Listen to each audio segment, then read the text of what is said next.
5 heures du matin, on a fini une réunion un peu très tardivement avec mon équipe. Une réunion où on parlait de ce qui va se passer pour le deuxième semestre de cette année.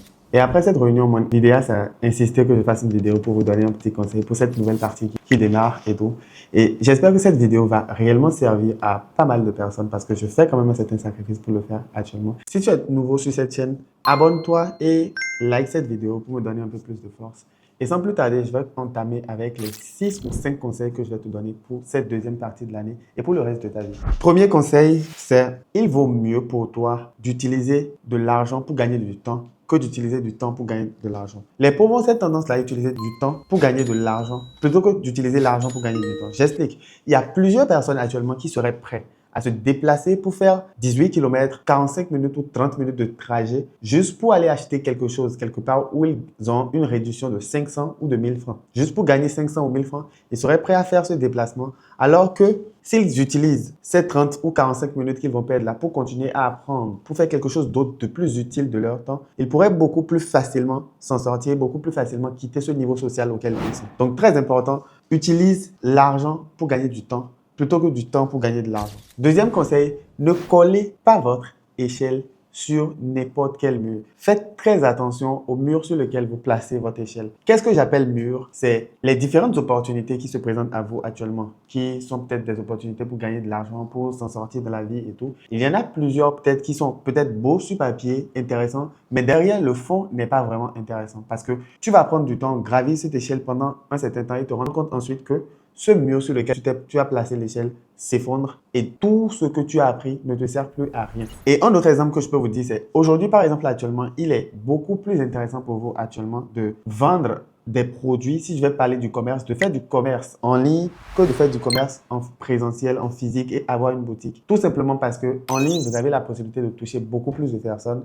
Or, en physique, vous êtes limité géographiquement par le nombre de personnes qui vont venir dans la boutique. Et tout simplement, une autre opportunité qui est très beau sur papier et dans laquelle beaucoup de personnes se lancent alors que dans quelques années, ça va simplement se renverser ou ce mur va simplement s'effondrer. C'est tout simplement l'opportunité dont on vous parle beaucoup sur Internet actuellement qui est les produits digitaux. Plutôt que de faire de e-commerce qui est tout simplement du commerce qui existe depuis des années, quelque chose qui reste là, dont le mur continue de grandir, dont le mur est très solide, dont les fondations sont vraiment solides. Donc, je continue. Troisième conseil, c'est quoi? La vitesse, c'est un incroyable avantage. La plupart des gens prennent beaucoup de temps pour prendre une décision, attendent, essaient de savoir, de réfléchir et passent du temps à réfléchir plutôt que prendre la décision et agir. Et simplement, qu'est-ce qui se passe? C'est que l'opportunité passe, vous n'avez plus la possibilité de saisir cette opportunité, d'autres personnes font ce que vous voulez faire et vous perdez tout simplement du temps pour rater cette opportunité. Donc, agir très rapidement, avoir une vitesse d'exécution rapide compte énormément. Et ça vous aide à saisir toutes les, pas toutes, mais à saisir la plupart des opportunités importantes que vous devez saisir. La vitesse d'exécution compte beaucoup. Vous n'avez pas besoin d'être parfait. Tout n'a pas besoin d'être parfait avant que vous ne passiez à l'action. Il est beaucoup mieux de faire que de vouloir parfaire. Donc, clairement, passez à l'action, faites plutôt que de vouloir être parfait. Quatrième conseil, ne jouez pas pour ne pas perdre, jouez plutôt pour gagner. Ne jouez pas pour essayer de ne pas perdre ce que vous gagnez, de ne pas perdre peut-être ce que vous venez d'obtenir. Jouez plutôt dans le but de vouloir gagner. Et quand vous avez cette mentalité de vouloir jouer pour gagner, ça change complètement les choses dans votre tête. Vous ne commencez plus à protéger les petites victoires que vous avez, les petits gains que vous avez actuellement. Vous comprenez que ces petits gains-là doivent être utilisés pour gagner plus. Donc, vous n'hésitez pas parce que vous savez que vous allez gagner, parce que vous savez, vous vous attendez à la réussite, vous attendez à ce que les choses marchent. Vous ne restez pas là à vouloir protéger 10 000 francs, 20 000 francs, 50 000 francs, 1 million, 2 millions que vous venez de gagner actuellement parce que vous savez qu'il est possible de gagner 30 millions, 50 millions, 100 millions, 200 millions, 600 millions, 1 milliard, voire plus. Vous jouez pour gagner plutôt que de jouer pour éviter de perdre. Donc, l'objectif n'est pas d'éviter de perdre, mais de gagner. Cinquième conseil, soyez la plus petite personne dans la salle. En gros, soyez la plus petite personne dans la pièce où vous vous trouvez, dans votre entourage, la personne la plus petite dans votre cercle d'amis. Si vous vous retrouvez dans un cercle où vous êtes le meilleur, où vous pouvez être celui qui dirige, celui qui est complètement le plus fort et qui pense qu'il est déjà le plus fort de ce cercle,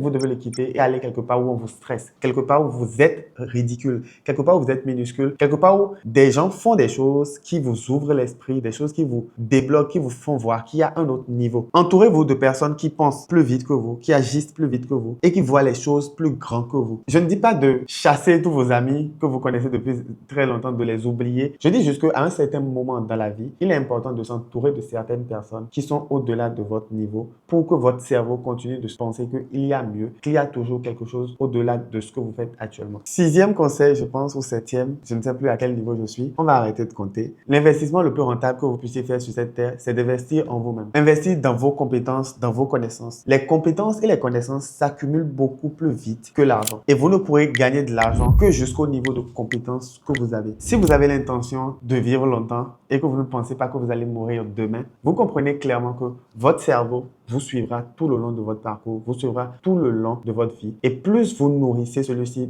d'informations, de connaissances d'un certain niveau, plus il vous récompensera et pourra voir les opportunités là où il y en a, voir les opportunités là où d'autres ne le voient pas, d'autres personnes voient juste du chaos. Le prochain conseil, c'est tout simplement arrêtez de vouloir préserver l'argent et commencez à juste créer et utiliser l'argent pour ce qu'il est. Rien ne vous appartient sur cette terre, ni même votre moto que vous avez peut-être actuellement, votre ordinateur, votre téléphone avec lequel vous me regardez peut-être actuellement. Rien ne vous appartient sur cette terre. Tout est juste cyclique. Il y a une période où vous avez et une période où ça va changer demain. Vous en avez beaucoup peut-être actuellement, mais à un moment, vous allez utiliser une partie pour faire d'autres choses. Une fois que vous comprenez ça, vous comprenez que vous pouvez vous détacher de l'argent, vous détacher complètement de tout ce qui est matériel et utiliser tout ce qui est matériel pour obtenir ce que vous voulez. Si vous voulez quelque chose, utilisez le matériel, utilisez l'argent, utilisez ce que vous avez là pour obtenir ce que vous voulez. Et il n'y a aucun problème à le faire. Et comme ça, vous pourrez en gagner plus. Je pense que beaucoup de personnes connaissent un peu cet adage. Fuis-moi, je te suis. Suis-moi, je te fuis. Si tu suis l'argent, il te fuira. Pas fuir, hein. Te détache de l'argent. Il viendra à toi sans aucun souci, tout simplement pour chercher à te plaire. Je viens de voir un petit exemple que j'ai noté et j'espère que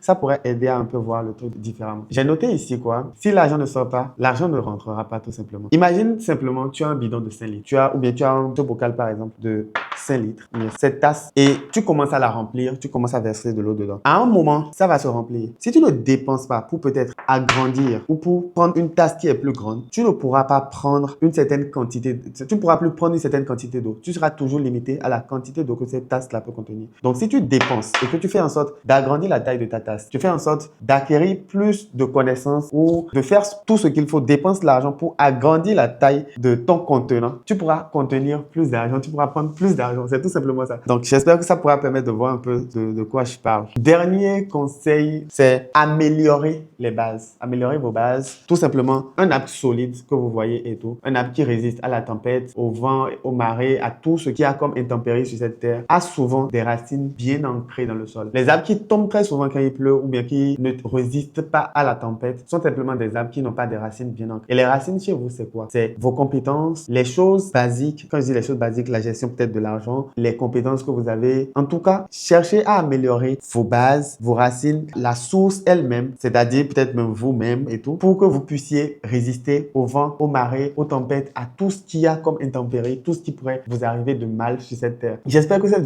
vidéo vous aurait plu. Je ne sais plus à combien de conseils on est allé. J'ai juste noté des trucs et je me suis dit, ce serait très intéressant de vous les partager. J'espère que ça pourra vous aider, que ces conseils-là pourront vous guider dans la suite de votre recherche de l'argent et tout ça. Si tu as aimé cette vidéo, abonne-toi et lâche-moi un pouce bleu. Ciao.